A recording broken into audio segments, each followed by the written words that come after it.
Morning students, I welcome you all to a new class in physics today. In the previous classes, we studied about the Newton's laws of motion and I discussed Newton's first, second and third law in detail with you. In today's class, we will be studying or we will be focusing on another law which was given by Newton and it is known as the universal law of gravitation. Okay, now let us look at what was stated by Newton in this law. We all know that every object has mass because it is made up of matter. Okay, so he stated that each mass particle of the universe attracts the other mass particle, and the force of attraction between them is called the gravitational force of attraction.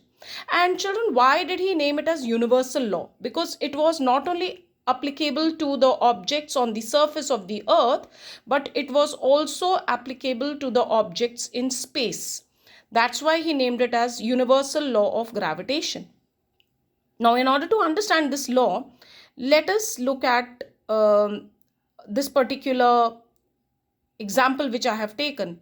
Let us suppose that we have 2 point masses, that is, say one mass is m1 and the other is m2, and they are placed at a distance of r from each other.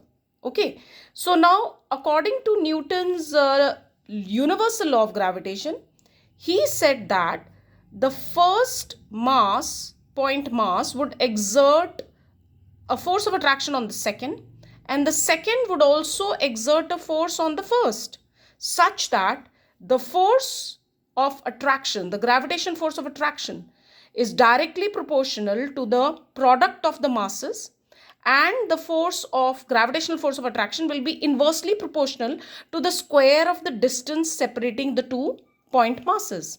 And when he combined 1 and 2, which was stated by him in his law, he got a formula which said that the gravitational force of attraction is proportional to m1 m2 upon r square, where m1 and m2 are the two masses between which there is a force of attraction and r is the distance of separation between them.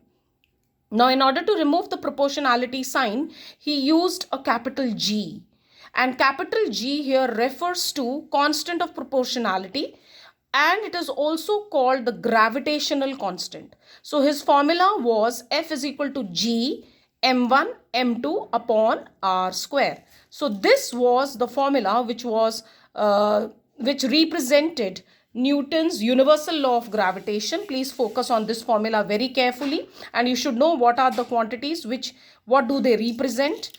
And of course, children, the value of G, that is a constant of proportionality or the gravitational constant, is very, very important.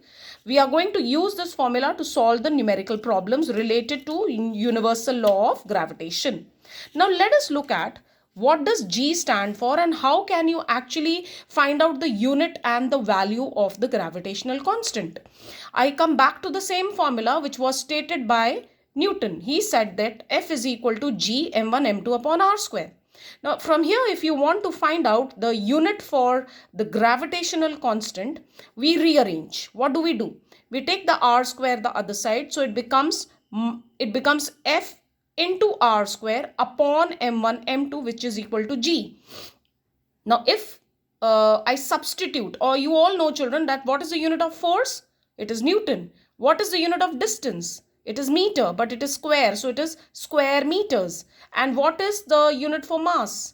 Kg. And because there are two masses, so it will be kg square. So therefore, the SI unit of the gravitational constant is Newton meter square or square meter per kg square. So this is the SI unit for the gravitational constant, Newton meter square per kg square.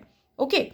Now, if I say that the masses are equal to 1 kg each and they are separated by a distance of, say, 1 meter from each other, in that case, what do I assume, or what do I get? I get that the value of the gravitational constant will be equal to the force of attraction, that is G will be equal to F, provided that the masses are point masses, that is 1 kg each, and they are separated by a distance of 1 meter from each other. In that case, the gravitational constant will be equal to the gravitational force of attraction. Okay.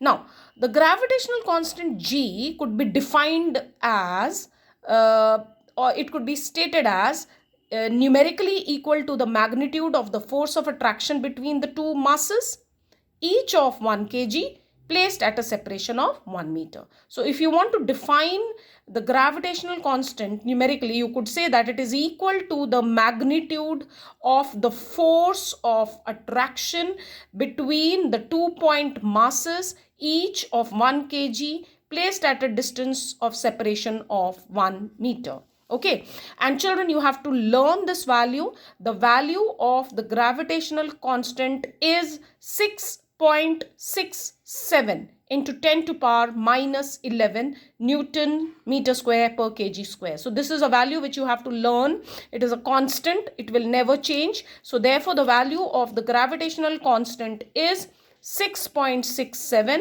into 10 to power minus 11. And of course, remember the unit also. Okay, now after having a look at the gravitational constant, I have picked up some simple numerical problems, or you can say that I have to find out certain values. Now, suppose if I know the value of G, that is 6.67 into 10 to the power minus 11. Now, I'm interested to find out the value of force of gravity. Or you can say I am interested to find out the gravitational force of attraction. Okay, gravitational force of attraction between 2-point masses. Okay, so in the question is that you are supposed to find out the value of the gravitational force of attraction between two masses, between 2-point masses, 1 kg each, separated by a distance of 1 meter. How do you go about it? You use the formula F is equal to G m1 m2 upon r square.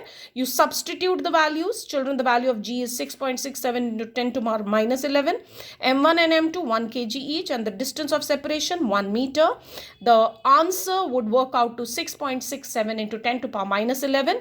But because we are calculating the value of the gravitational force of attraction, so therefore the unit would be Newton. So this is how I come to the conclusion that the gravitational force of attraction existing between 2-point masses placed at a distance of separation of 1 meter from each other will be 6.67 into 10 to the power minus 11 newtons. Okay.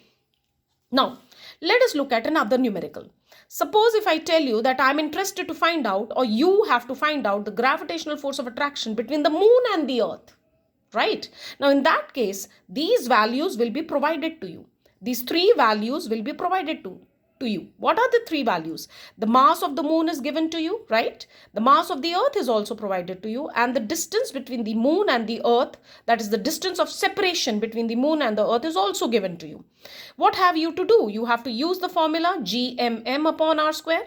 Now, why have I represented this as small m and capital M?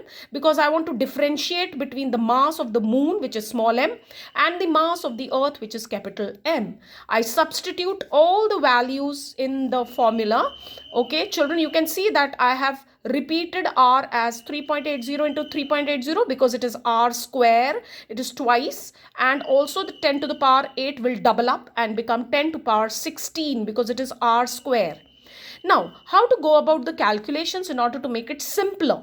See, you can solve it in your own way, mathematical way, but I am giving you an easier way out. What are you supposed to do? You have to segregate the values on one side and the powers on the other side. So what do I get? 10 to the power 22. I am using the logic of indices over here. Okay, that is when the powers are multiplied, then similar powers are multiplied, then what will happen? It will be, the powers will be, if they are multiplied, they will be added. If they are divided, they will be subtracted. Okay, so it will be 10 to the power 22 plus 24 minus 11 because it is already negative, and the 16 when it goes up because it is divided becomes minus 16. And when I solve this whole calculation, you can work out, children, keep the 10 to the power separate. Don't involve it in the calculation. My answer works out to F is equal to 2 into 10 to the power 20 newtons. Now, what is this, children? This is the gravitational value of the gravitational force of attraction between the moon and the earth. you can see it has got a large magnitude. It is 2 into 10 to power 20 newtons. And on the other hand, when I have calculated the gravitational force of attraction between two point masses separated by a distance of 1 meter on the surface of the earth, look at this, what have I got. So from here, what do I predict, or what do I come to know? I come to know that on the surface of the earth, when the masses are very, very minute, only 1 kg each, then the force of gravitational force of attraction between very small masses is of a smaller magnitude, very, very smaller magnitude. And if the masses are huge, that is in case of the earth and the moon, then the value of the gravitational force of attraction is of a greater or a larger magnitude. Okay, now I continue from here in my next continuation class. Okay children, I will resume from the next continuation class.